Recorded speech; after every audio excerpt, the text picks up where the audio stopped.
Hello, my name's Kate, and I'm going to be doing a review of the tarot deck Shadowscapes Tarot. So I've had this deck for about a couple of years. I think it came out in 2010. And as you can see, the card backs are quite pretty. And I'll just show you a few images here as I'm talking.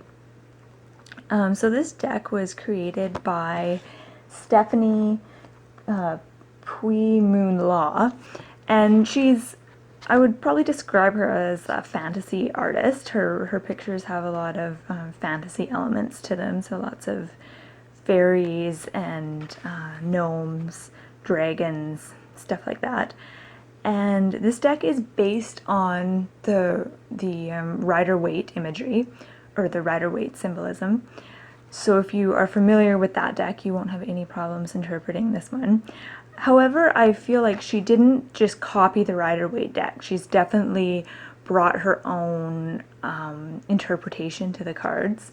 So each card is, very creative, and she's definitely added other symbolic elements to the cards.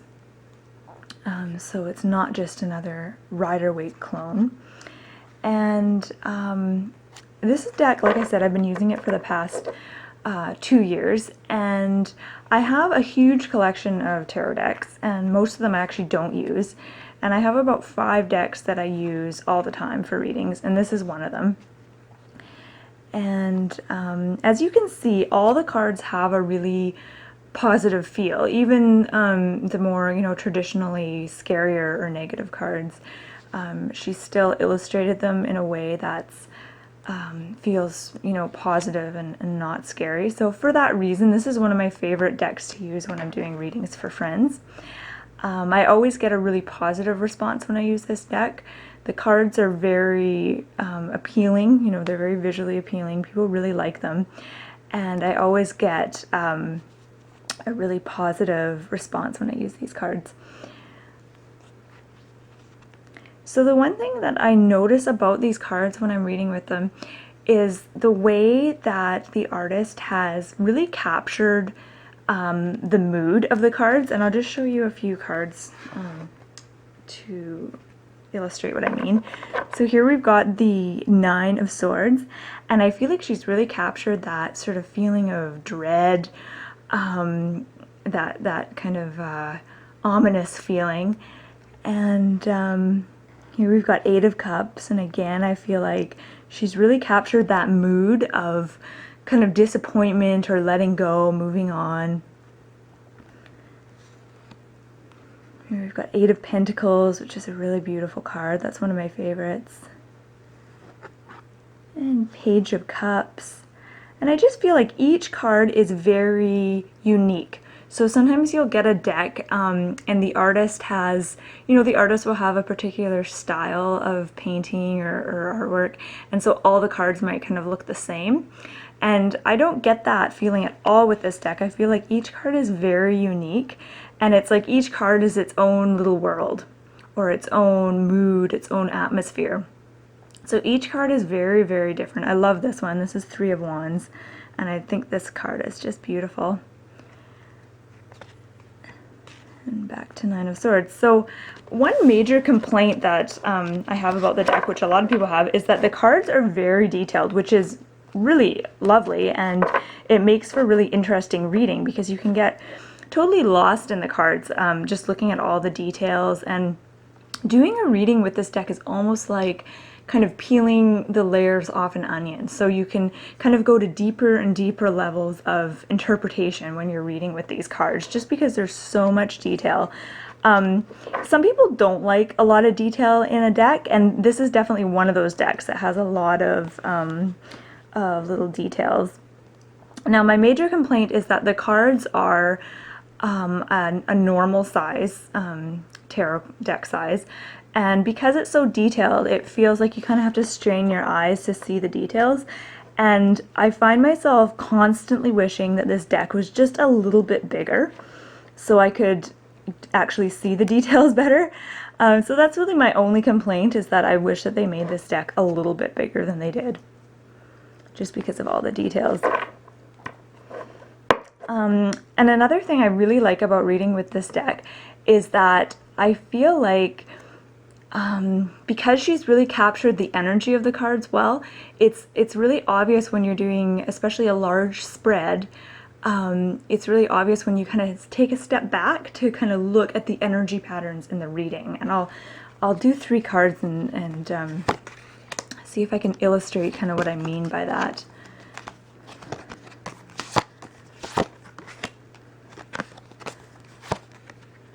Okay. So here we've got 7 of Pentacles, 9 of Swords, and 8 of Swords. And so just kind of taking a step back, I can really get a real sense of the way things are kind of moving, like the movement in the card. 8 of Pentacles seems almost a little bit stagnant, not really stagnant, but still. And then we've got 9 of Swords, there's this huge swirling from above. To me, that kind of symbolizes the movement of thoughts and mental processes kind of moving down to the person in the card. And then 8 of Swords, I almost feel like, even though it's kind of a negative card, you know, there's a swan, he's surrounded by swords, there's this energy and this light above. So it's almost like a looking up to the light and rising up. So you can really get a sense of kind of the movement of energy in the cards. I hope that makes sense. I hope that didn't sound too airy-fairy. Okay, so this, you have the option of just buying the deck on its own, or you can buy it with the guidebook. And I bought it with the guidebook, and the guidebook is really great. And why I like the guidebook is it gives you larger versions or larger pictures of the cards, so you can actually see all those little details better.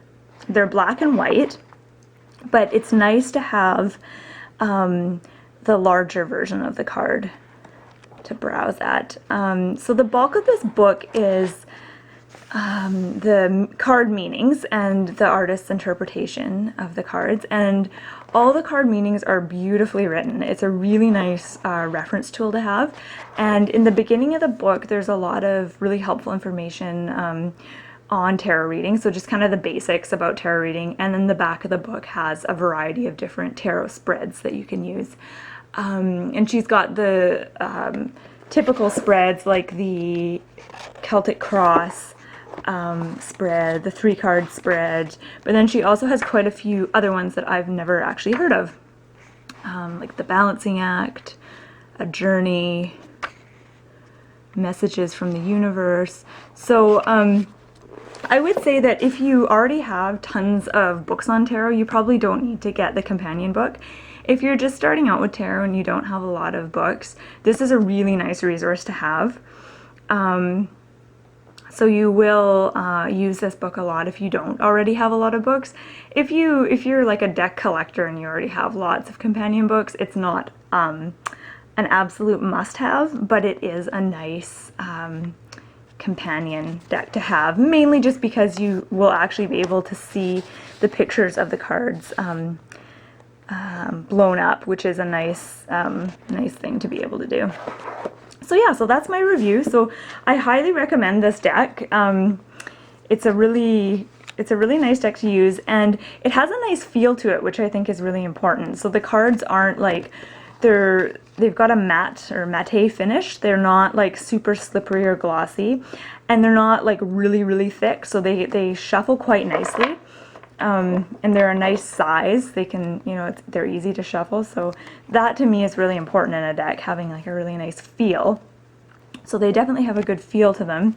And like I said, this is one of my decks that I actually use quite frequently in doing readings for other people. And I also like using this deck just for doing my own personal readings. I find that you can really get lost in these cards just because they're so detailed and so pretty. You can really get a lot of insight out of them when you're doing a reading for yourself.